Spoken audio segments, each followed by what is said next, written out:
ये खबर Periyar Maniammai institute of science and technology Thanjavur Tamil Nadu द्वारा प्रस्तुत की गई है। जिस औलाद को पाल पोस कर बड़ा किया, जिंदगी भर पाई पाई जोड़कर जिसके लिए घर बनाया, वही औलाद अगर बुढ़ापे में दर दर की ठोकरें खाने पर मजबूर कर दे तो उस बुजुर्ग के दिल पर क्या गुजरेगी। ऐसी दर्दनाक खबरें आए दिन सामने आती हैं, जहां बेटे बहू माता पिता की जायदाद तो हड़प लेते हैं लेकिन उनकी बुनियादी दवा और रोटी तक का ख्याल नहीं रखते। लेकिन अब ऐसा करने वालों की खैर नहीं है। उत्तर प्रदेश की योगी सरकार ने ऐसा ऐतिहासिक और सख्त फैसला लिया है जिससे बेसहारा बुजुर्गों को उनका सबसे बड़ा हथियार मिल गया है। अब अगर किसी ने भी अपने बूढ़े माता पिता को सताया तो उसे चंद दिनों के अंदर घर और संपत्ति दोनों से बेदखल कर दिया जाएगा। लखनऊ के लोक भवन में हुई कैबिनेट बैठक में मुख्यमंत्री योगी आदित्यनाथ की अध्यक्षता में इस बड़े प्रस्ताव पर मुहर लगा दी गई है। उत्तर प्रदेश सरकार ने माता पिता और वरिष्ठ नागरिकों का भरण पोषण तथा कल्याण नियमावली 2014 में एक बड़ा संशोधन करने का फैसला लिया है। इसके तहत नियम 22 में 3 नए नियम 22 क, 22 ख और 22 ग जोड़े जा रहे हैं।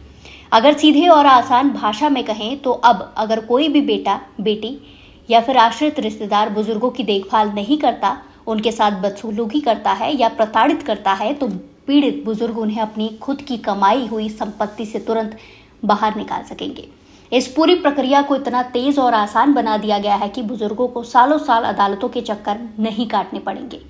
नए नियम के तहत जिला स्तर पर बने भरण पोषण ट्रिब्यूनल यानी कि अधिग्रहण में सीधे शिकायत दर्ज कराई जा सकेगी। सबसे खास बात यह है कि इस ट्रिब्यूनल को हर साल में 30 दिनों के अंदर सुनवाई पूरी करके फैसला सुनाना होगा।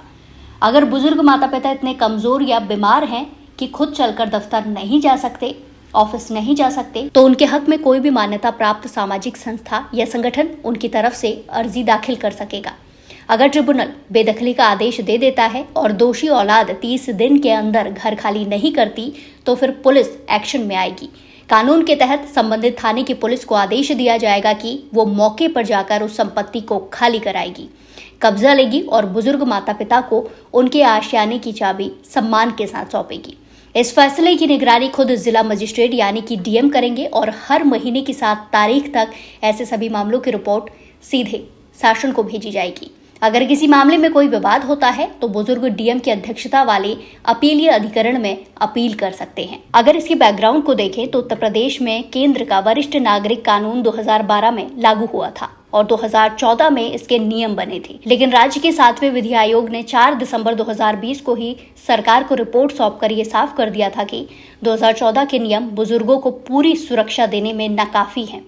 आयोग की सिफारिश थी कि जब तक बेदखली के कड़े प्रावधान नहीं जुड़ेंगे तब तक बुजुर्गों को असली राहत नहीं मिलेगी। अब योगी सरकार विधि आयोग की उन्हीं सिफारिशों को स्वीकार करते हुए ये कानूनन अधिकार बुजुर्गों की झोली में डाल रही है। राज्य के वित्त मंत्री सुरेश खन्ना ने साफ किया है कि बुजुर्गों की सहूलियत के लिए सरकार जल्द ही एक टोल फ्री नंबर भी यानी कि हेल्पलाइन नंबर भी शुरू करने जा रही है, ताकि सिर्फ एक फोन कॉल पर बुजुर्गों को तुरंत कानूनी और प्रशासनिक मदद पहुंचाई जा सके।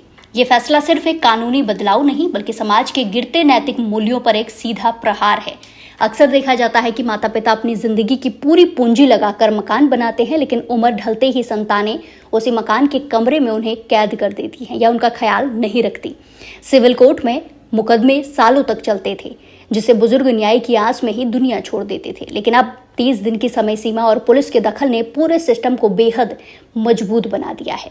हालांकि जानकारों का यह भी कहना है कि इस कानून के लागू होने के बाद प्रशासन को यह सुनिश्चित करना होगा कि इसका कोई गलत इस्तेमाल ना हो और वास्तविक जरूरतमंद बुजुर्गों तक ये मदद बिना किसी लापरवाही के पहुंचाई जा सके। तो योगी सरकार के इस कड़े कदम पर आपकी क्या राय है, कमेंट्स में जरूर बताएं।